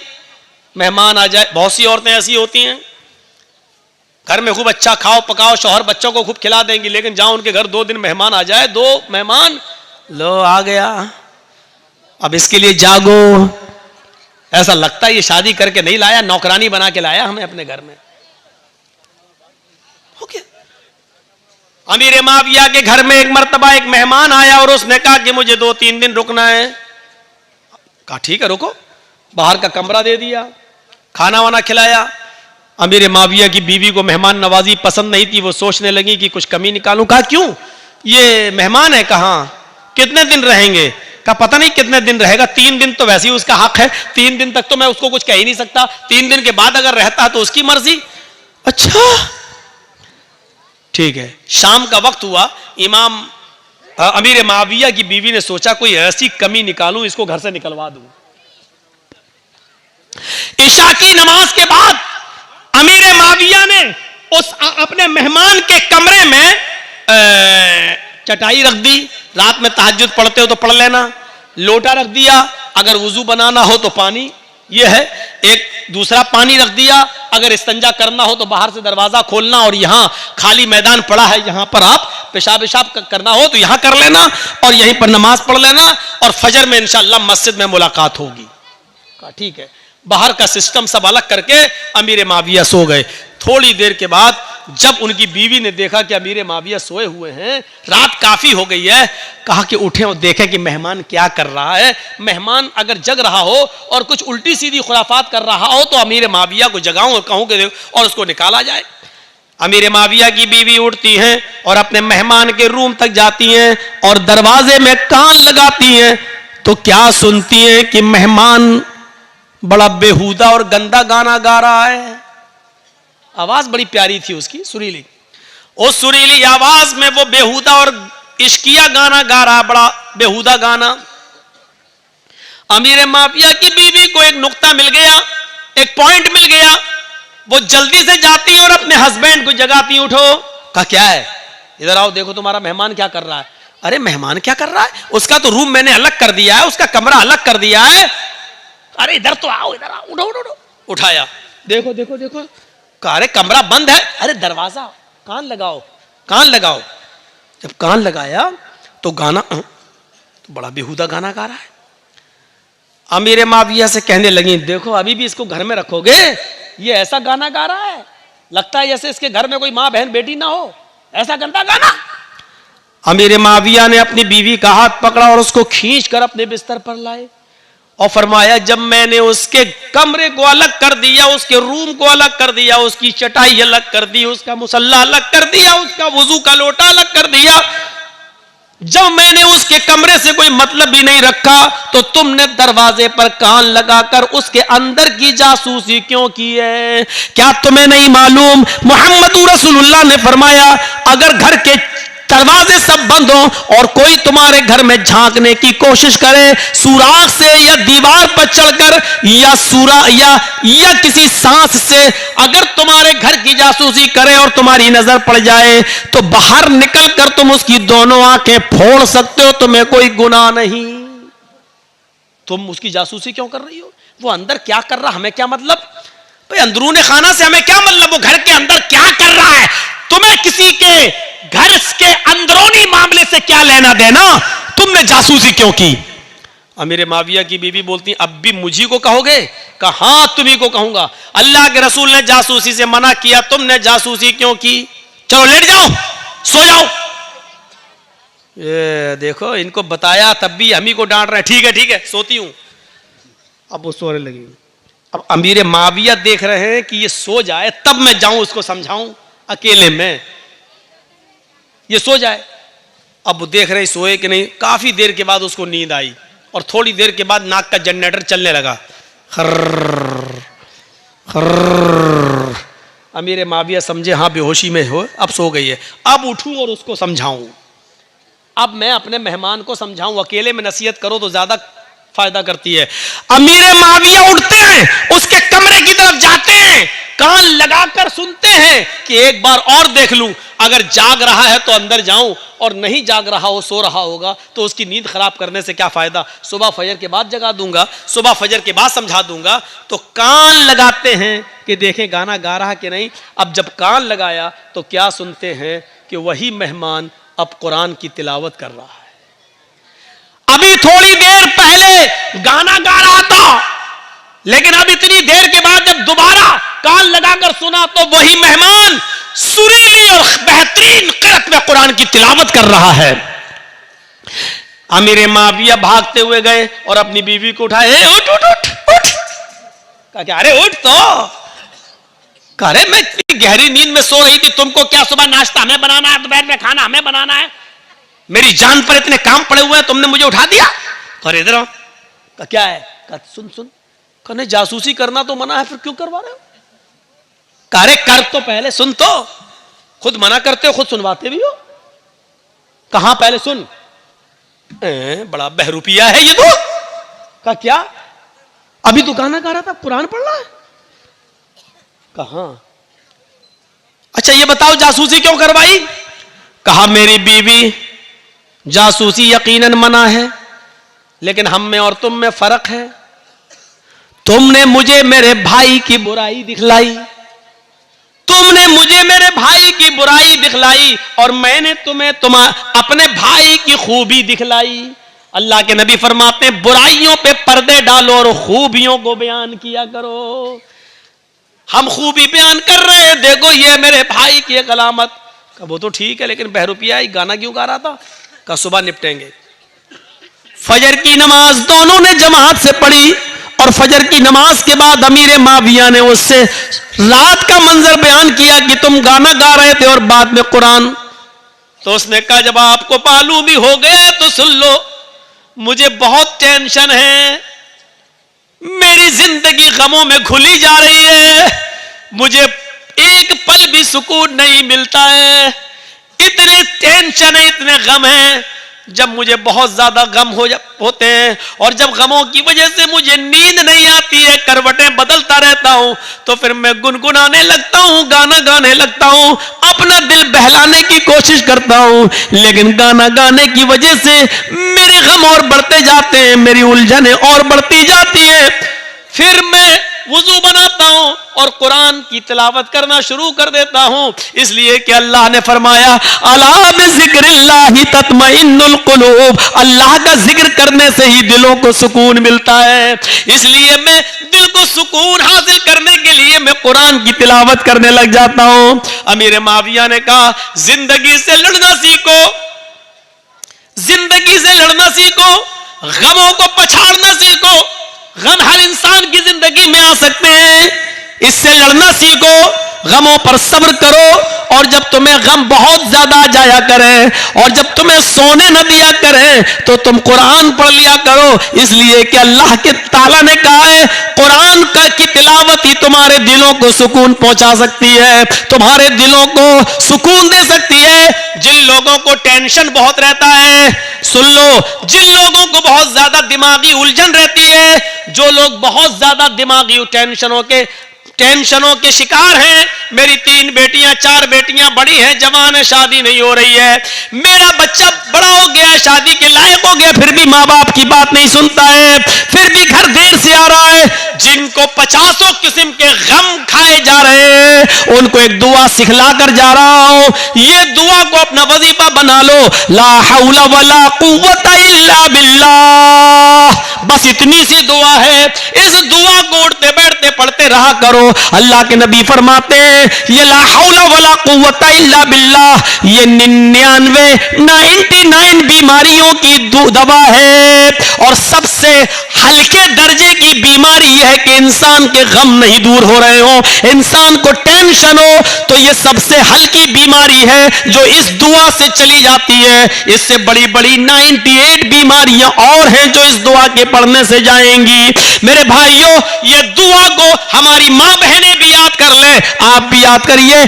टेंशन की ये दुआ है, जहनी उलझन की ये दुआ है, गम और उलझन, और जिसके दिमाग में हजारों किस्म के ख्यालात आते हैं, उसकी जिंदगी में सुकून नहीं, तो वो ये दुआ पढ़ता रहे, ला हौला वला कुव्वता इल्ला बिल्लाह। और साथ में ये दुआ भी अगर मिला सकता है तो मिला ले, या मुसर्रिफल कुलूबी सर्रिफ कल्बी अला दीनिक। आए दिलों के पलटने वाले, मेरे दिल को अपने दीन की तरफ, अपने मजहब की तरफ, इस्लाम की तरफ पलट दे। मेरा दिल इधर उधर नहीं, सिर्फ अपने दीन की तरफ लगा दे। ये दोनों दुआएं आप इसको अपना वजीफा बनाइए। दोनों नहीं पढ़ सकते तो एक दुआ ला हौला वला कुव्वता इल्ला बिल्लाह, इसको ही अपना वजीफा बना लीजिए। बेहतर है कि दोनों पढ़ें। दोनों नहीं पढ़ सकते तो कम से कम एक तो आप पढ़िए। ये जहनी उलझनों को दूर करने की एक दुआ है। तो मेरे भाइयों, अमीर माविया ने अपनी बीवी से क्या कहा, तुम्हें किसी के अंदरूनी खाने से क्या मतलब और बदगुमानी करने से क्या फायदा? नहीं, तुम्हें कुछ नहीं करना है तो बदगुमानी हमें और आपको नहीं करना है। या अय्युहल्लज़ीना आमनुज्तनिबू कसीरम मिनज़्ज़न इन्न बअज़-ज़न्नि इस्म। ईमान वालों, तुम एक दूसरे से ज्यादा बदगुमानी मत किया करो, इसलिए कि बहुत सी बदगुमानियां इंसान को गुनाहगार बना देती हैं। हम किसी के बारे में बुरा सोचेंगे तो बदगुमानी होगी, और बदगुमानी इंसान को गुनाहगार बना देती है। मेरे भाइयों, इस्लाम के अंदर दाखिल हो जाइए, एक दूसरे की हमदर्दी अपनाइए, एक दूसरे के हमदर्द बनिए। और साथ में मैंने शुरू किया था कि जो नमाज किसी भी हाल में माफ नहीं है, मेरे भाइयों, उस नमाज के लिए हमें और आपको हर वक्त तैयार रहना चाहिए। मैंने सुबह जुमे के खुतबे में कहा था कि अगर गांव में कोई लड़का किसी लड़की को लेकर भागता है, उसकी पंचायत हो जाती है, तो गांव में सरदार को चाहिए कि अगर कोई आदमी नमाज नहीं पढ़ता है तो उसकी भी पंचायत होनी चाहिए, उसके ऊपर भी जुर्माना आयद होना चाहिए। नमाज दीन का हम सुतून है, और यह जलसा भी मस्जिद की तामीर और तरक्की के लिए किया गया है। मेरे भाइयों, शायद आपको मालूम होगा मस्जिद बनाने का सवाब कितना ज्यादा है। आपको ये एक चीज की तरफ मैं इशारा कर दूं, और इस बात को सुनिए, आप ताज्जुब करेंगे। मस्जिद नबवी जब बनकर तैयार हुई, मस्जिद नबवी आप जानते कैसी थी? खजूर के पत्तों की छत। अरे ये तो बहुत अच्छी है, ये जो आपने पर्दा डाला ये तो बहुत अच्छा। खजूर के पत्तों की छत, ये हवा चलती थी तो पत्ते उड़ जाते थे। अल्लाह के रसूल सजदे में, अल्लाह के नबी ने कहा अल्लाहु अकबर, नमाज पढ़ाई, रुकू में गए, हवा तेज हुई, समी अल्लाहु लिमन हमीदा का, हवा और तेज हुई। अल्लाहु अकबर कहकर सजदे में सर रखा, हवा इतनी तेज हुई कि खजूर के पत्तों की छत उड़ गई। आसमान से पानी गिरने लगे और पानी के कतरे जमीन पर गिरते, जमीन से मिट्टी उटकती और मुहम्मदुर रसूलुल्लाह के चेहरे पर पड़ती।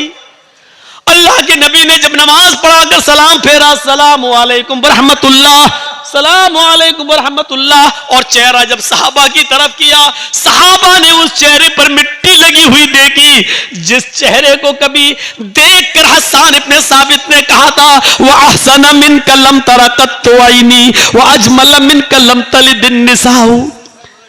दुनिया में आपसे ज्यादा हसीन बेटा पैदा ही नहीं हुआ, और आपसे ज्यादा खूबसूरत बच्चा दुनिया की किसी औरत ने पैदा ही नहीं किया। और जाबिर इब्ने सबुरा ने कहा था, आए चांद तू क्यों निकलता है? आए चांद, तेरा चेहरा मेरे नबी के चेहरे से अच्छा नहीं है। आए चांद, तेरे चेहरे को भी अगर हुस्न और खूबसूरती और रोशनी मिली है तो वो मेरे नबी के चेहरे से मिली है। ये जाबिर इब्ने सबुरा ने कहा था। मेरे भाइयों, उस चेहरे पर आज मिट्टी लगी हुई देखी। सहाबा ने कहा, अल्लाह के रसूल, क्या इस मस्जिद के लिए हम पक्की छत न बनवा दें? आपने कहा, इस छत के लिए बहुत से पैसों की, दौलत की जरूरत है। सहाबा किराम ने ताउन करना चाहा। हजरत उस्मान गनी उठे और फरमाया किसी एक से भी लेने की जरूरत नहीं है, इस मस्जिद नबवी की पूरी तामीर मेरी जिम्मेदारी है। एक आदमी हर साहबी देना चाह रहा था, लेकिन एक ही साहबी ने कहा बस जितना भी खर्चा होगा मैं लगाऊंगा। क्या आपके इलाकों में ऐसे सरदार नहीं मिलेंगे, ऐसे सरपंच नहीं मिलेंगे, ऐसे अमीर लोग नहीं मिलेंगे जो मस्जिद की एक एक चीज ले लें? दीवार हम खड़ी कर देंगे, पत्थर हम लगवा देंगे, ये हम करवा देंगे, वो हम करवा देंगे। एक एक जिम्मेदारी अगर एक एक सरदार ले ले तो आसान हो जाए। हजरत उस्मान गनी ने अकेले कर दिया। और सोचो उस मस्जिद नबवी के बनने के बाद भी अल्लाह की कसम उस मस्जिद के अंदर फिर महीने नहीं, कई 1 या 1.5 साल का अरसा ऐसा गुजर गया कि मस्जिद बनने के बाद मदीने के सहाबा के पास इतना तेल नहीं था कि ईशा की नमाज के वक्त चिराग जलाया जा सके और नमाज पढ़ने वालों के लिए नमाज के वक्त चिराग जलाकर चिराग बुझा दिया जा सके। 1 साल 1.5 साल तक मस्जिद नबवी के बनने के बाद भी मेरे भाइयों ईशा की और फजर की नमाज अंधेरे में पड़ी गई, अंधेरे में पड़ी गई। एक दिन अल्लाह के रसूल ईशा की नमाज पढ़ाने के लिए आए तो क्या देखते हैं कि मस्जिद के कोने में चिराग जल रहा है। ईशा की नमाज पढ़ाने के लिए जब आते हैं तो मस्जिद के कोने में चिराग जलता हुआ देखते हैं। उस चिराग की रोशनी में आज ईशा की नमाज के वक्त जितने सहाबा मस्जिद नबवी में जमा है, आज आप उनके चेहरों को देख रहे हैं। आपने पूछा ये चिराग किसने जलाया, इस मस्जिद नबवी में आज ये चिराग किसने जलाया, कौन लेके आया? एक सहाबी उठते जिनका नाम तमीमदारी है। वो सहाबी उठते और कहते हैं अय अल्लाह के नबी ये चिराग मैंने जलाया है, मेरे पास फाजिल तेल था, मेरा खर्चा अपने घर का चल जाएगा। मैंने देखा कि अल्लाह के घर में अंधेरा रहता है, मैं तेल ले आया, मैंने चिराग बनाया और जला दिया। अय अल्लाह के रसूल सल्लल्लाहु अलैहि वसल्लम ये चिराग मैंने जलाया है, अगर चिराग की रोशनी में नमाज पढ़ना नाजायज हो या गलत हो तो मुझे माफ कर दीजिए, मैं ले जाऊंगा। अल्लाह के नबी ने कहा नहीं अय तमीम, नहीं, नाजायज नहीं है, बल्कि तुमने आज बहुत बड़ा काम किया है। आपने नमाज पढ़ाई और नमाज पढ़ाने के बाद साहबा की तरफ चेहरा किया और चेहरा करने के बाद फरमाया आए तमीम, आए तमीम, कद नव्वरतल इस्लाम। आए तमीम, तूने आज मस्जिद नबवी को रोशन नहीं किया है, तूने आज सिर्फ अल्लाह के घर को रोशन नहीं किया है, आज तूने चिराग जलाकर पूरा इस्लाम चमका दिया है, पूरा इस्लाम रोशन कर दिया है, पूरे इस्लाम को एक नई रोशनी दे दी है। मेरे भाइयों जब मस्जिद के अंदर एक छोटा सा चिराग जलाने पर इस्लाम की रोशनी करार दे दिया गया है तो मस्जिद में बढ़ चढ़कर हिस्सा लेना कितना बड़ा सवाब होगा। हमें और आपको ये सोचना चाहिए। ये 5-5 और 10-10 रुपए का चंदा मांगते हुए और लोगों को करते हुए और आपको देते हुए शर्म आनी चाहिए। मैं ये नहीं कह रहा हूं कि नहीं देना चाहिए, शर्म ये आनी चाहिए कि हम अल्लाह के घर के लिए 10 रुपए दे रहे हैं जबकि हम अपनी गाड़ी में 100 रुपए का 1 लीटर पेट्रोल भरवा लेते हैं जो उससे ज्यादा होता है। इस बात पर शर्म आनी चाहिए कि हमारे बच्चे 20-25-50 रुपए की जो टॉफियां और चॉकलेट हमसे खा जाते हैं और हम मस्जिद को 10 रुपए का चंदा दे रहे हैं। मेरे भाइयों मेरा वक्त 1 बजे तक खत्म हो चुका है, लेकिन आपसे चलते चलते इतना जरूर कहूंगा कि मुझे थोड़ी देर 10 मिनट